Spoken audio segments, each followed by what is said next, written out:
good to see you all virtually, and thank you for being here. Like Laura said, I'm Marie Ellis. I'm the Public Policy Director at the Minnesota Council of Nonprofits. We are a group of nonprofit organizations, and we're here to push Congress to get back to work. Like Laura said, we'll be hearing from 8 different organizations in communities that are supporting everyday Minnesotans who are right now experiencing incredible levels of hardship. The economic and public health impacts of COVID-19 are not abating.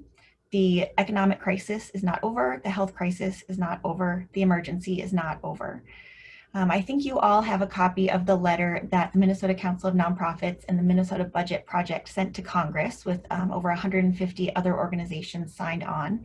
And in that letter, you'll see that the number of Minnesotans turning to food assistance through SNAP has increased 14%. 16% of Minnesota households are falling behind on rent, and the unemployment rate is higher than at any point during the Great Recession. Not only that, but these hardships and others caused by COVID-19 are disproportionately affecting Minnesotans who are Black, Indigenous, and people of color. In the earlier stages of the crisis, Congress showed us that they have the ability to pass bills responding to the economic disruption that the pandemic was causing, showing us that they have the capacity to band together quickly and skillfully for the sake of the people of this country. Those earlier pieces of legislation were vital, and they're proving to be insufficient to meeting the ongoing needs of the people of our country. And not only that, but the situation is worsening. As nonprofits, we're driven to take action to create a world where we can fulfill our missions and where all Minnesotans can thrive. Congress's failure to continue responding to our community's needs is deepening racial inequity and will result in deeper and longer lasting recession. There's a narrow window of opportunity for action before those challenges get even worse. We collectively have had many conversations with our members of Congress over the past few months, and they are well aware of what the nonprofit sector needs and of what our communities need right now. The crisis has not stopped doing its thing, but Congress has. Congress was widely expected to reach a compromise between the House HEROES Act, which was passed earlier in the summer, and then a Senate plan that was released in July, but they did not, and we expect more. Congress is one of the most powerful decision-making bodies in the world. No other body can do what Congress can do. And so we are here to call on Congress to concentrate on what worked back in March and to get back at it, to pass a strong and swift policy response to meet this critical moment. With that, I'll turn it back over to Laura. Thank you, Marie. And now we're going to hear from some other folks. These are directors and advocates of nonprofits from across Minnesota. And our first speaker after Marie is Liz Kuopala. Liz? Thank you, Laura. Yeah. My name is Liz Kuopala, and I work as Executive Director at Mahabi-Ottawa Community Action Partnership. Our name comes from the first 2 letters of the 5 counties we serve: Mahnomen, Hubbard, Becker, Ottertail, and Wadena. Our mission is to empower people to self-sufficiency. We help people get back on their feet after a crisis or to build their economic footing after generations of living in poverty. My organization works with over 16,000 people each year across a 5,000 square mile service area in West Central and Northwest Minnesota. We believe that everyone has potential, but not everyone has equal opportunity. We work alongside resilient and determined rural folk who put skin in the game to improve their situation. Even before the challenges wrought by 2020, our seniors and families had systemic hurdles to overcome. Many good-paying job openings in our area require shift work, but evening and night childcare is hard to find. Home energy burdens take up 40% to 50% of household income for our poorest neighbors. Roughly half of our senior renters were paying more than 30% of their income in housing costs. The wait list for Section 8 is many months. Transportation costs as a share of household income was close to 40% in some of our counties. Mahnomen County on White Earth Reservation was already a stunning testament to the racial disparities that plague our state and country. Families and seniors were already burdened before 2020. The shift to working and learning from home in the spring tested our digital divide as people with poor internet connection maxed out their hotspots on their phones and household members staggered their online time to meet everybody's needs. When we checked in with seniors in those early days, we heard the resilience familiar of elderly people in our rural areas who have lived hard-scrabble lives. They had been through tough times before. They'd get through this too, they said. They worried more about others. They had enough food in their cupboards to get them through. They had faith. Our low-income families demonstrated resilience in those early days. They tackled potty training, cleaned out attics, started exercise routines, baked bread, took classes. But as the crisis continued, the stories we heard over the phone changed. Family members lost work. The rent was hard to find. Some picked up extra hours as essential workers, but worried about the risk it was putting their families in. Seniors began feeling the social isolation deeply. As we head into fall, the voices on the other end of the phone take on more desperation. Is there any end in sight? It seems nobody is hiring. The extra unemployment has gone away, but costs have not. Mental health is a real struggle. The stimulus checks and unemployment assistance were a huge help for struggling families. The rent and mortgage assistance getting rolled out now provides promise. Fall in farm country is when we've always worked together best. To bring in the harvest, to share the bounty of our gardens, to cheer on kids starting a new chapter in school. We tell our families and seniors, and they tell us, that we cannot give up on each other, not when winter is around the corner and homes will need to be heated and driveways shoveled, not when school schedules are uncertain, not when so many people are out of a regular paycheck, and certainly not when it seems there's no end in sight. We cannot give up on each other. We cannot afford to have Congress give up on us either. Government action is one of the many ways we care for each other in this country. Our struggling families and seniors are resilient and resourceful. We call on Congress to invest in their potential. We need all hands on deck to weather this economic and health crisis. Thank you. Back to you, Laura. Thank you, Liz. Our next speaker is Susan Lepke. Susan, are you ready? I am. Thank you, Laura. Hello, everyone. My name is Susan Lepke, and I am the board member for the Minnesota Doctors for Health Equity. Minnesota Doctors for Health Equity is a nonprofit, statewide grassroots physician organization whose mission is to educate health professionals to work towards health equity. Our vision is that health professionals will use their voice, knowledge, and influence to eliminate the inequities that exist in health and healthcare while working effectively with their patients, health systems, communities, and decision makers to address health equity wherever they live, work, learn, and play. As many of you know, Minnesota has long had some of the worst health outcomes for Black, Brown, and Indigenous Minnesotans when compared to white Minnesotans. This can be tied back to structural racism in housing, transportation, criminal justice, education, environmental exposure, and employment, as well as the racism that faced the health system itself. And the COVID pandemic has only exacerbated health inequity and outcomes. As you've already heard from two of our speakers, thousands of Minnesotans have lost their jobs due to the economic fallout from the pandemic. Others have suffered reductions in pay, their hours are cut, and business dries up. And more have struggled to make mortgage and rent payments as they get back on their feet. People who are homeless or face housing instability, which housing instability is described as falling back or falling behind in rent, are more likely to experience poor health in comparison to their stable house peers.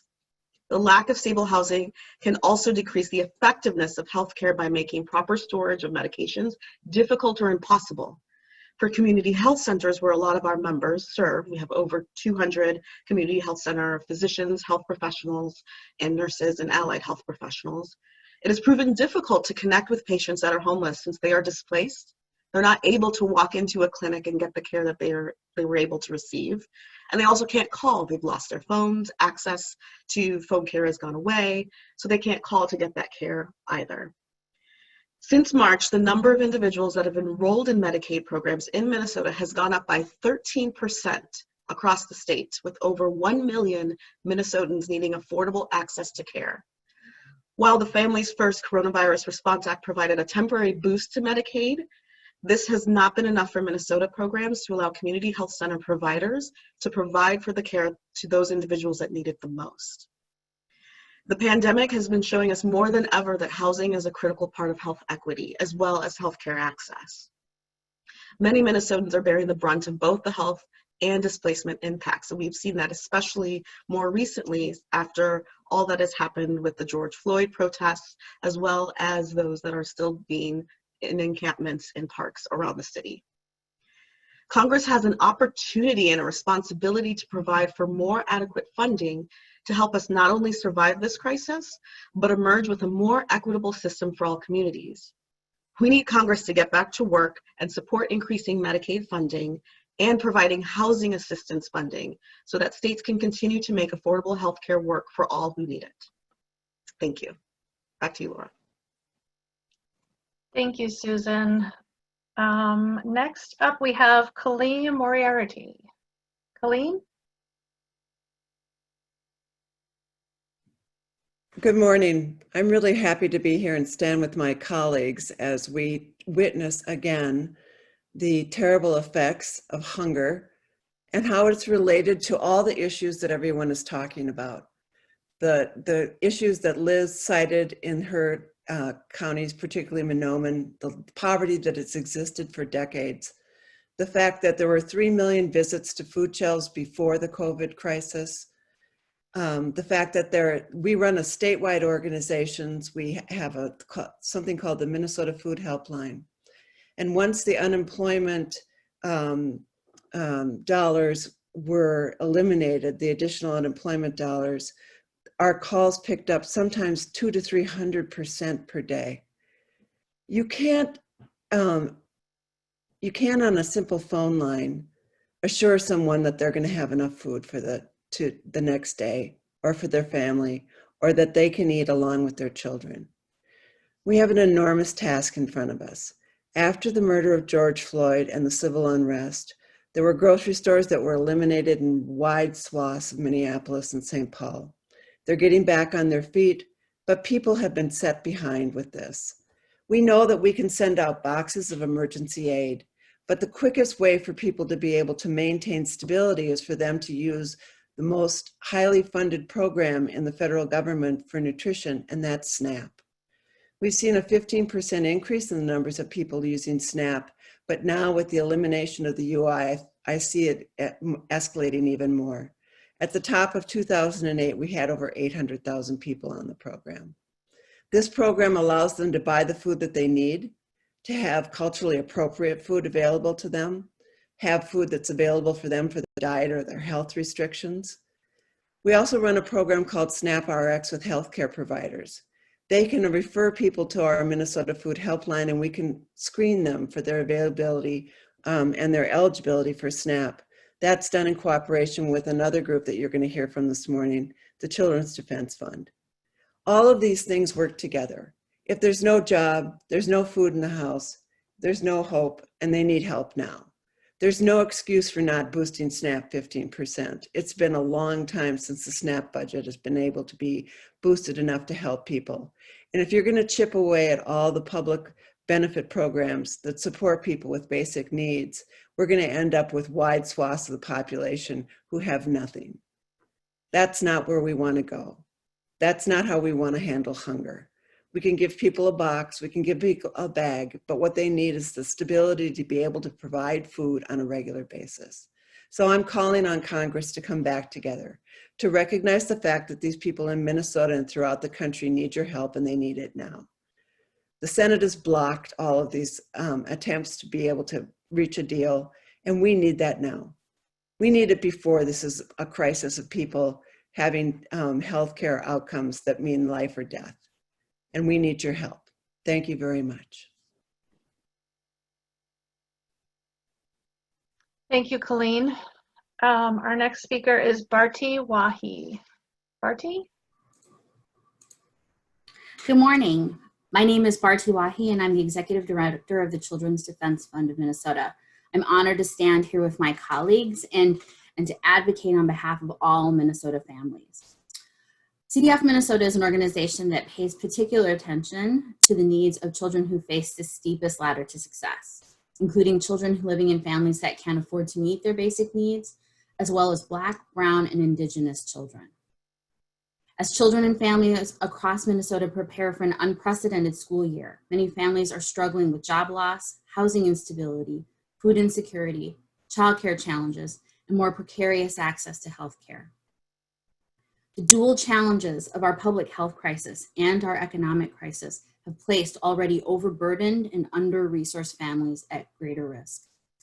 According to the Census Bureau, Minnesota households with children are faring worse than those without. For example, 15% of Minnesotans with children report food insufficiency over the past 7 days, as compared to just 5% for those without children. The recent protests for racial justice highlight the deep and abiding inequities experienced by Black, Brown, and Indigenous families.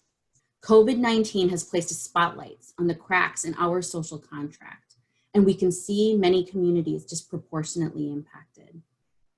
Congress has the opportunity to invest in our children, families, and communities right now, to mitigate the economic hardships many are facing.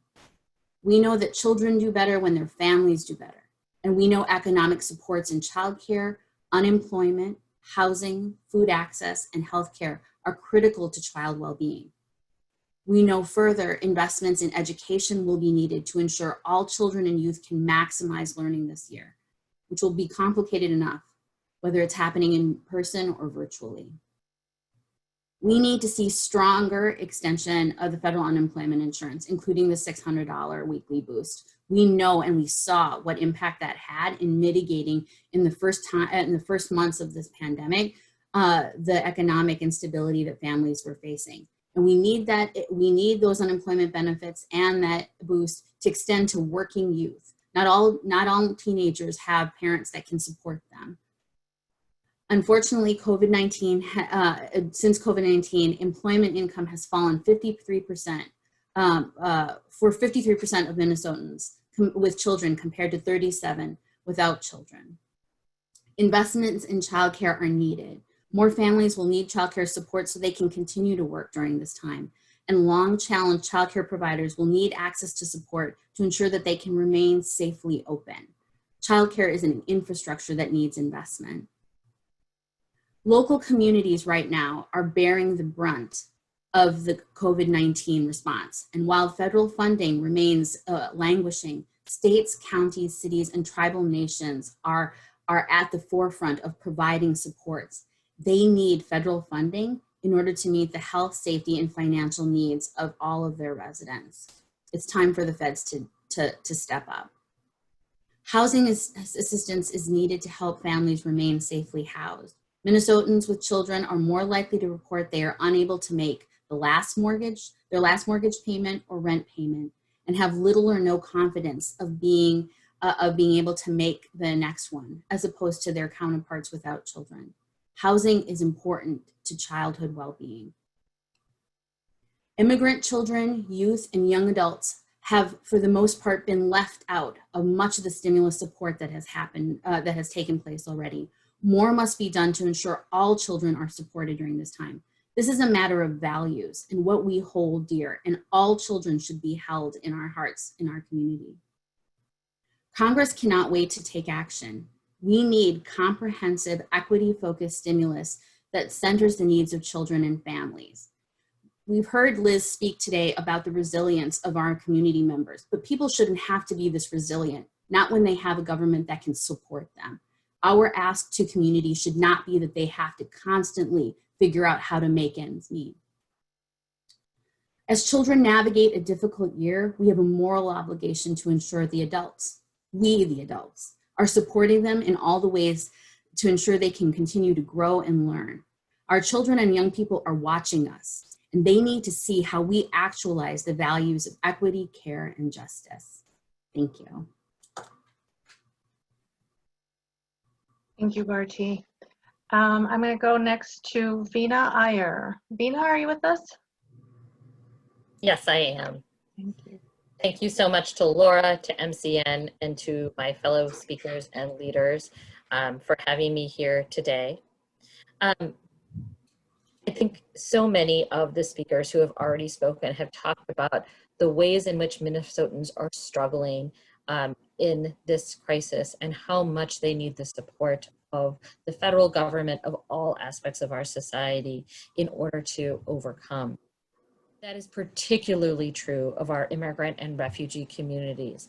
As Bharti just spoke, the fact is that our immigrant and refugee communities have been left out of so much, despite the fact that they are a significant portion of the essential workers who are working for all of us in order to keep us protected, in order to keep us safe, in order to keep us fed in these times. Quite simply, the federal government needs to recognize what immigrants and refugees are doing for our community and act now. In fact, in this moment, as a result of this crisis, immigrants and refugees are bearing a humongous part of the brunt of the crisis. Black and Asian and Latino individuals in Minnesota suffer from COVID-19 infections at rates which are far higher than that of white Minnesotans. Nearly 30,000 immigrants in Minnesota work in hotel and food service industries that have suffered high job losses due to the pandemic.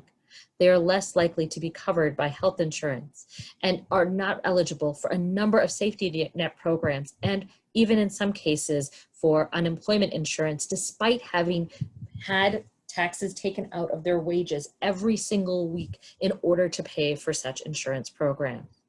Unfortunately, the relief to date has been essential, but not enough. Supplemental unemployment and stimulus payments helped, but only for those individuals who were qualified. There were so many immigrant families who were excluded from stimulus payments. If one taxpayer filed using an individual tax identification number, then their spouse and children were barred from receiving stimulus payments.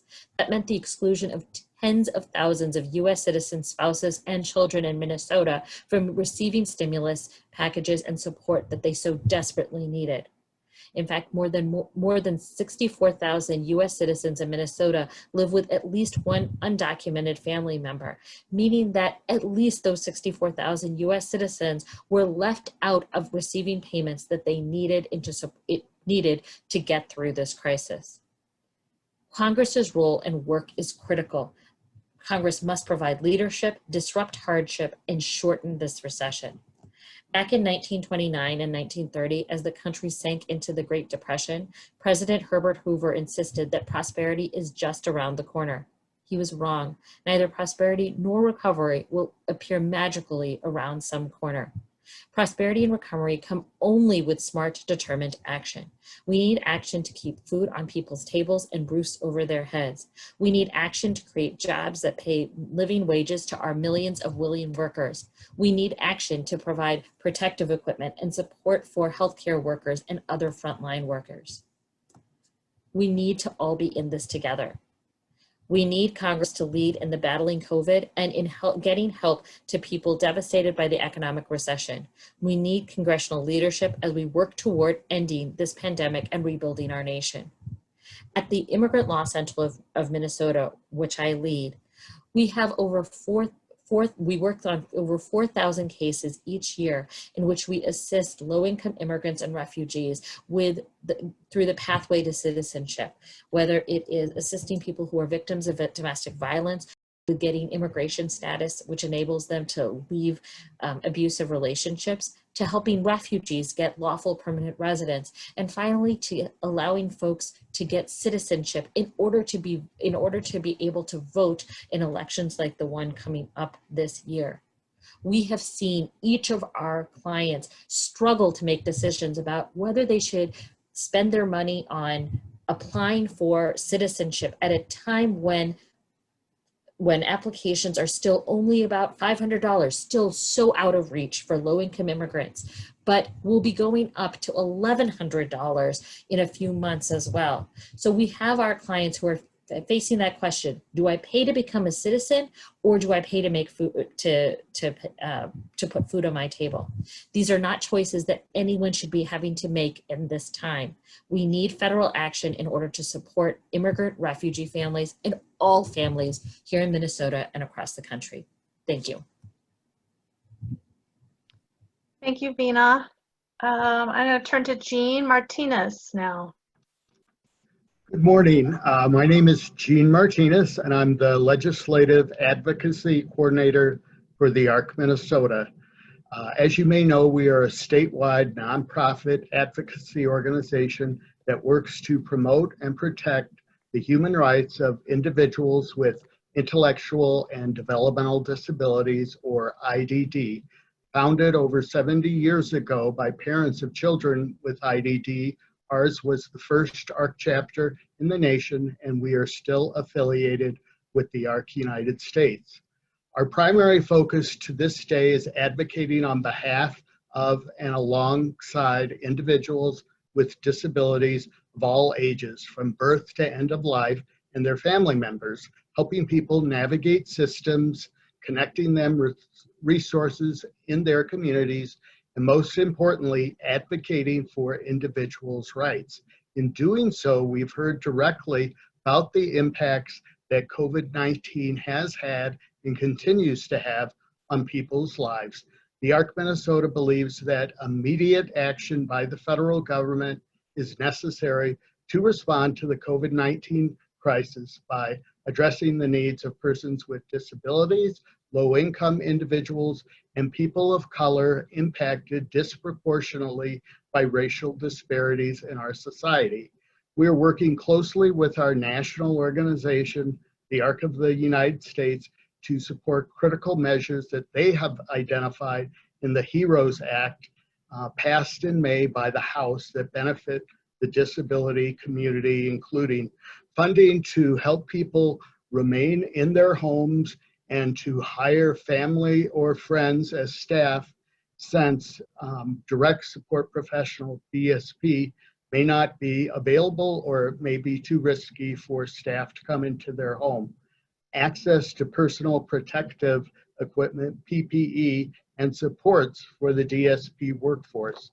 Stimulus payments without limitations for people with disabilities.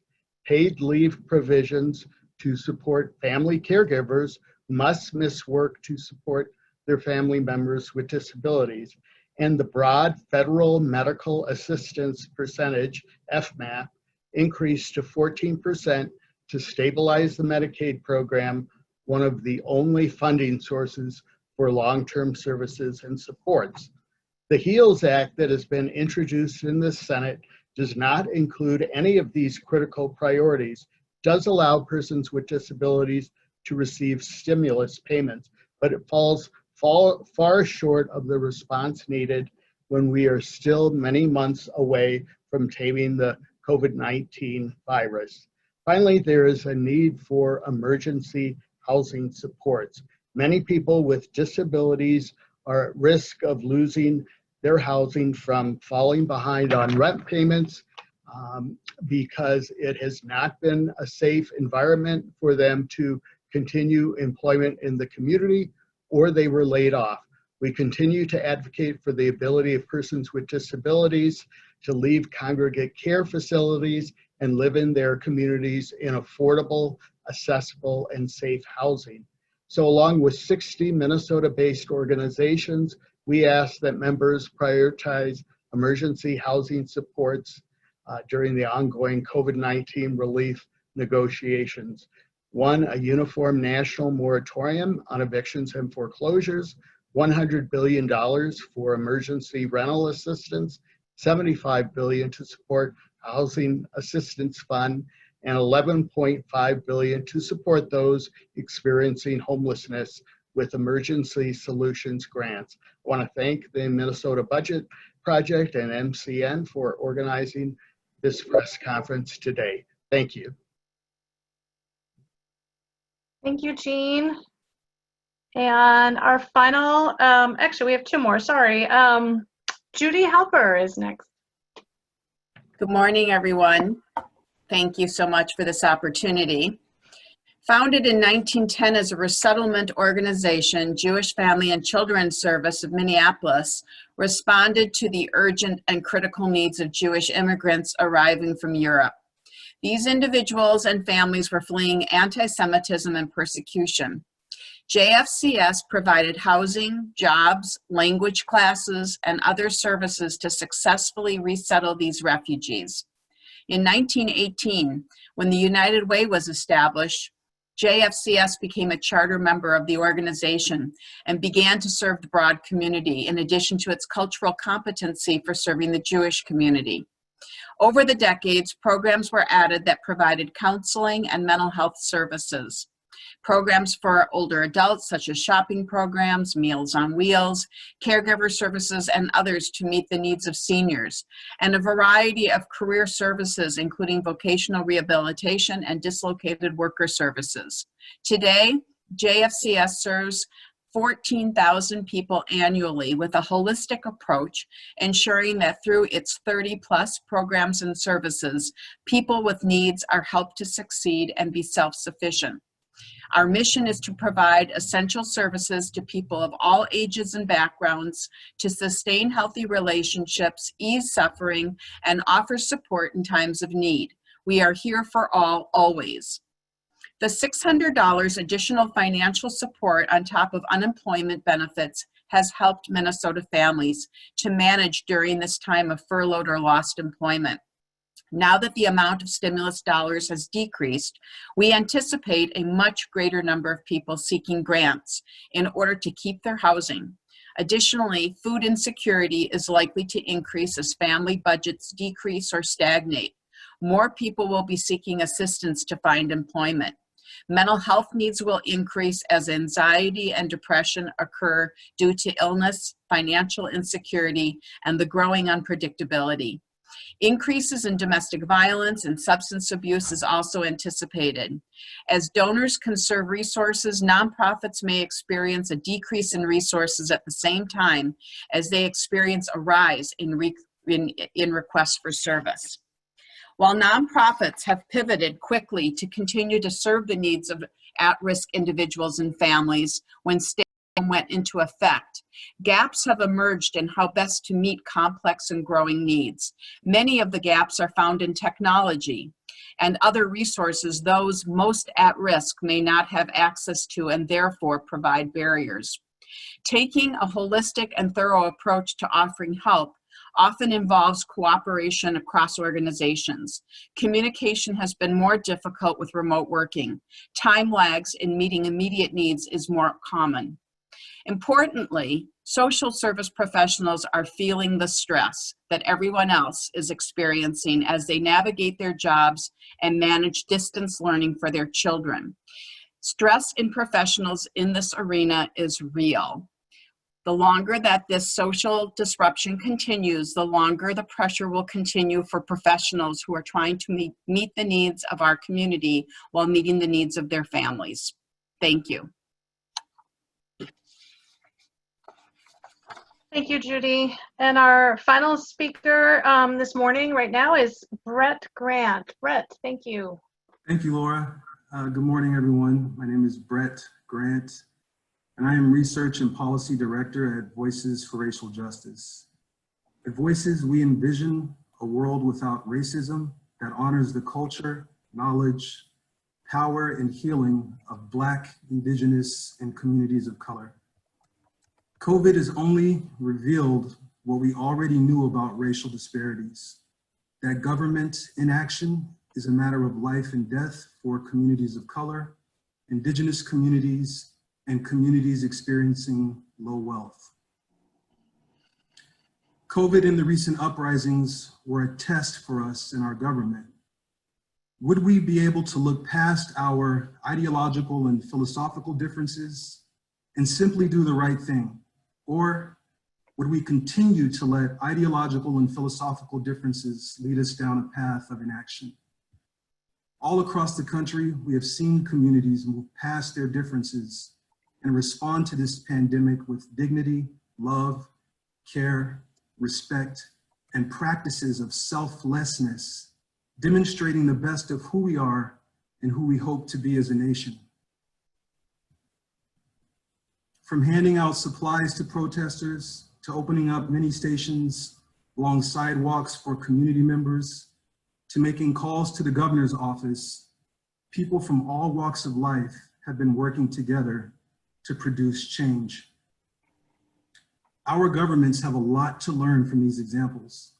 At the federal level, it's almost as if COVID and the recent uprisings have hardened existing ideological and philosophical differences, as we've seen neither political party be able to come together to help communities suffering the most, while still expecting us to carry on as though nothing is wrong, as though people in our communities are not being slaughtered by pre-existing health conditions exacerbated by COVID and deeply stressful living conditions.